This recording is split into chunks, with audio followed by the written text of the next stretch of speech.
Eto sa usaping legal natin ngayong araw, balak ipasabpina ng Senate Committee on Foreign Relations na pinamumunuan ni Senator Amy Marcos ang mga opisyal ng pamahalaan na hindi sumipot sa pangalawang hearing ukol sa investigasyon sa pag-aresto kay dating Pangulong Rodrigo Duterte. Matatandaan na pumunta ang iba't ibang opisyal ng pamahalaan kabilang na ang mga miyembro ng gabinete sa unang hearing ng komite. Ngunit nagpadala ng liham si Executive Secretary Lucas Bersamin kay Senator Marcos na hindi na makakapunta ang mga opisyal sa pangalawang hearing dahil sa executive privilege.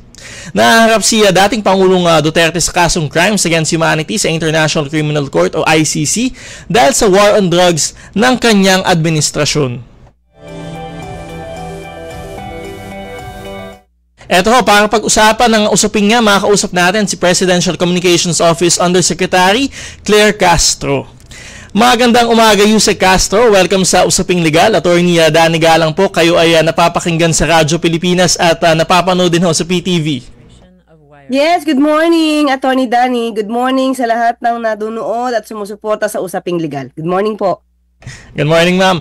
Ito po, Yusek, kung sakaling matuloy yung pag-issue ng subpoena ng Senate Committee on Foreign Relations, I understand meron silang third hearing daw sa April 8. Papayagan na po ba ng Executive Department na dumalo sa hearing ang mga opisyal nito o patuloy nitong i-invoke ang executive privilege? Sa ngayon, Attorney Danny, hindi pa napag-uusapan ang ganyang sitwasyon. Pero ang atin namang cabinet members, ang cabinet officials na maaaring maimbitahan ay lagi namang susunod kung ano ang itinakda ng batas. So, tingnan lang natin.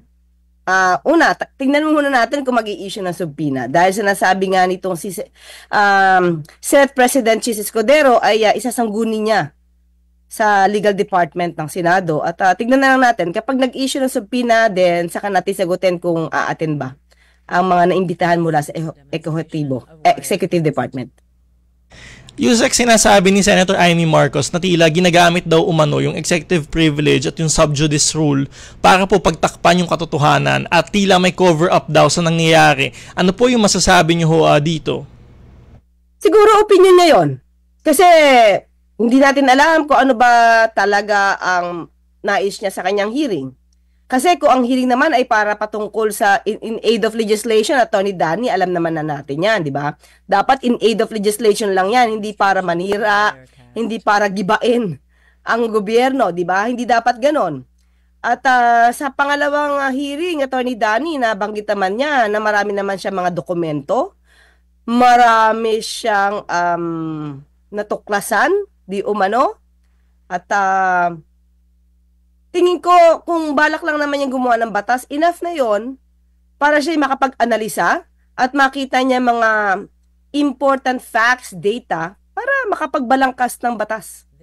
So, sabi nga natin, Attorney Danny, unang hearing, 6 na oras naman naganap ito. Ang dami naman niya na natanong. Ang hindi lang niya siyempre ipabunyag ay yung covered ng executive privilege. At alam naman siguro ito ng kanyang legal advisor na meron naman talagang kinikilala ang Supreme Court executive privilege. Kahit nung panahon ni dating Pangulong Duterte, diba, ito'y ginamit din. At hindi naman nagkaroon ng constitutional crisis. May mga pagkakataon kasi, Atty. Danny, na may mga usapin, ang mga high-ranking officials at ang Pangulo na hindi pwedeng ibunyag, no, sa publiko. May mga polisiya, may mga plano, may mga internal deliberations na hindi pwedeng malaman ng publiko. Kasi ito yung mga plano, maaaring plano, polisiya, na hindi pang publiko. Dapat igalang nila yon. Tandaan natin may separation of powers. Hindi ang Senado ang pinakahari. Diba? Pantay-pantay lang sila. Executive, Legislative, Judiciary. Kinilala ng Judiciary ang karapatan na ma-invoke ang executive privilege. So bakit naman ito hahadlangan ng Kongreso o ng Senado? Ayan, magandang point yung Yusek na pinaalala nyo, yung pagkakapantay-pantay no, ng tatlong malalaking sangay ng gobyerno. Ito, Yusek, dahil nga daw doon sa hindi pagdalo ng mga opisyal, pangalawang hearing ng komite, no, sinabi ni Senator Bato de la Rosa na maaaring magkaroon ng constitutional crisis. So ano ho yung masasabi niyo dito? Okay, balikan natin Noong nagkaroon ng hearing tungkol sa family, nagkaroon din naman ng ganitong klase. Pinatupad. Si dating Pangulong Duterte. Hindi niya pinaten ang hearing si Secretary Duque na ngayon ay umaamin na yung pondo mula sa DOH para ilipat sa pamumuno ni Christopher Lau. What you call DBM, DBM. DBMPS, yes po. Something, I forgot the name. Para magamit regarding sa family. Diba? Para makakuha ng mga medical equipment or medical needs natin during the pandemic. Kinwestiyon niya ba ito? Nagkaroon ba ng constitutional crisis na hindi umaten si Secretary Duque at that time? So ito lang gusto nila siguro iparating sa taong bayan para maipakita na di umano may pinatago ang gobyerno patungkol sa pag-surrender kay dating Pangulong Duterte dito sa ICC. Diba? So, i-prove niya muna kung magkakaroon ng constitutional crisis kasi para maging tama yung kanyang hinuha, yung kanyang conclusion na gano'n na mangyayari. Sabi nga natin, tandaan niya, nagkaroon na ng decision ang Supreme Court dito. So, tignan na lamang niya kung anong sitwasyon, kung kailan na i-invoke ng Pangulo ang executive privilege. Christopher Lau ng PSDBM. Yan. Alright, ma'am. Naglabas din ho no, ng iba't ibang ebidensya yung komite na di umano October pa lamang ng nakaraang taon ay nakikipagtulungan na ang gobyerno sa ICC. Meron ho bang katotohanan itong sinasabi ng komite ho na ito? Ito nga, sino ba naglabas? Di ba si Senator Amy? Kung siya naglabas niyan, o di ilabas niya yung resource person niya dyan, tapos paupuin nila dyan. So bakit manggagaling ngayon sa Executive Department yung kanya mga nais alamin patungkol dyan? Kanino ba galing muna? Diba, Atty. Danny? Kung kanino galing yan at saan niya nakuha, di ba mas maganda ipaupo niya dyan? At gawin niya resource person? At panumpain niya? Para malaman kung totoo ba yung mga hinala na yan.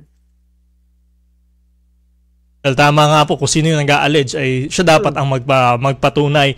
Ito, Yusek, no, kahapon lang may sinabi si VP Sara Duterte patungkol ho doon sa naging komento ho ni Pangulong BBM nga po, ni Pangulong Marcos Jr. doon sa Glad I Could Help. So, sinabi ho ni VP Sara Duterte dito kahapon na obviously the sarcasm was lost on him. And yun nga, sinasabi niya, hindi daw naiintindihan ni Pangulong Marcos Jr. ang duty at obligation niya ay para sa bayan at hindi para ayusin ang mga personal na problema ng mga pamilya. Ano ho ang reaksyon niyo ho dito? Unang-una, sino ba ang nagpasalamat? Kanina ba galing yung issue? Hindi ba galing kay VP Sara? Tumugon tayo actually. Anong gusto niya maging tugon ng Pangulo?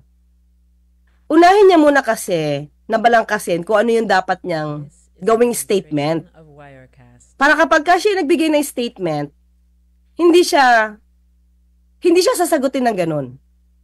'Di ba? Sarcasm ang pinag-uusapan natin. Kanino ba galing yung sarcasm?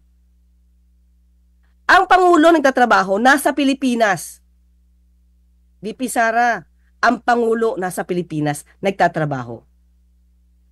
Siguro para po may free time kayo at wala naman kayo sa pagbisita sa inyong ama, mabuti siguro na panoorin niyo po. Ito'y hindi pag-uutos, ito'y suggestion. Baka sabihin na naman inuutusan natin ang Vice Presidente. Panoorin niya po lahat ang mga nagiging proyekto ng Pangulo ng ating gobyerno ngayon. Dito po, sa istasyon na po ito, sa RPTVM, sa PTV4. Sa state-run mga networks natin. marami po dyan ang mga proyekto, activities ng Pangulo na hindi niya nakikita kasi hindi po niya pinapanood. Okay? Sino ang nagsasabi na hindi para ayusin ang pamilya? Tama po ba pagkakadinig ko, Atty. Danny? Yung dulo nga po. Sige nga po. And I quote po, no? Hindi niya siguro naiintindihan na ang duty and obligation niya ay para sa bayan, hindi para ayusin ang mga personal na problema ng mga pamilya. Okay, ulitin natin, Atty. Danny, ha? Siya po ang nagpasalamat dahil naayos daw nila ang kanilang sitwasyong mag-ama. Di po ba? Siya ang nag-bring up ng issue ng kanilang ama na hindi naging maganda yung kanilang relasyon noon, na busy yung kanyang ama. Di ba nagpasalamat po siya? So kung nagpasalamat po siya, ano ba dapat itugon? Ang tugon nga po dyan ay, hindi po ba dapat nagpasalamat muna siya sa kanyang ama? Hindi kay Pangulo. Hindi kay Pangulong Marcos. Dahil kung hindi nagawa ito mga EJK na ito na inamin naman ng kanyang ama, at walang nag-complain dyan, wala silang sitwasyon na makakapunti sila sa dahig at sa ICC at hindi sila magkakaroon ng bonding time. Hindi po ba? Napaka-gentleman nga po ng sagot ng Pangulo eh. Glad I could help. Pero hindi po pinanghihimasukan ng Pangulo ang problema nila mag-ama. Siya po ang nag-bring up. So, kung ayaw niya po mga sagot na ganon, o mabigyan po ng response na ganon, siya po dapat ang huminto sa pagsasabi ng ganon mga sarcasm. Mga ganong klaseng mga panuran or statements. Kasi babalik at babalik po sa kanya yung kanya mga sinasabi. Lalo na kung walang basihan. Hindi po ba? So, sa katandaan natin, hindi lang bansa ang problema ng Pangulo.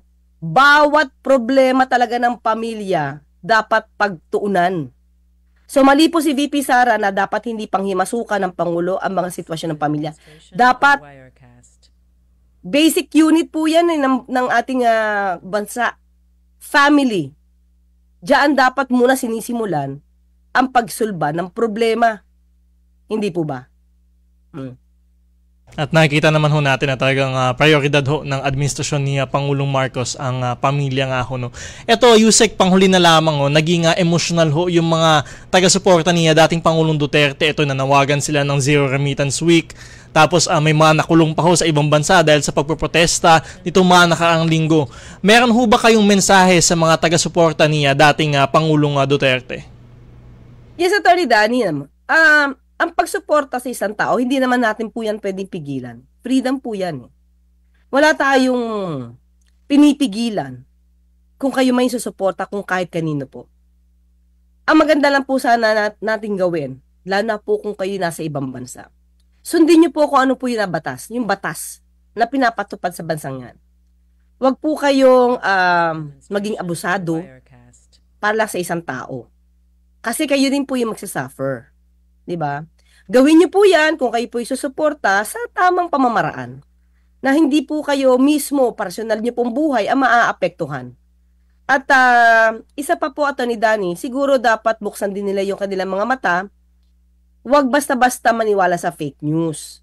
Tignan po nila, uulitin ko po, lahat po ng programa ng Pangulo, actually hindi pa nga po lahat kasi kulang po yung oras sa PTV4, saka sa RTVM, at dito po, para po ipakita lahat ang ginagawa ng Pangulo. Siguro magbigay lang po sila ng oras para makita nila anong ginagawa ng pamahalaan para sa taong bayan. Hindi yung puro sa fake news, sa mga social media, sa content creator, ng puro paninira sa Pangulo. Wala po silang mapapala dyan.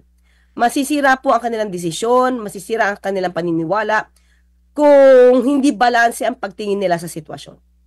So let's just pray for everybody, for our country, for our president, for our leaders.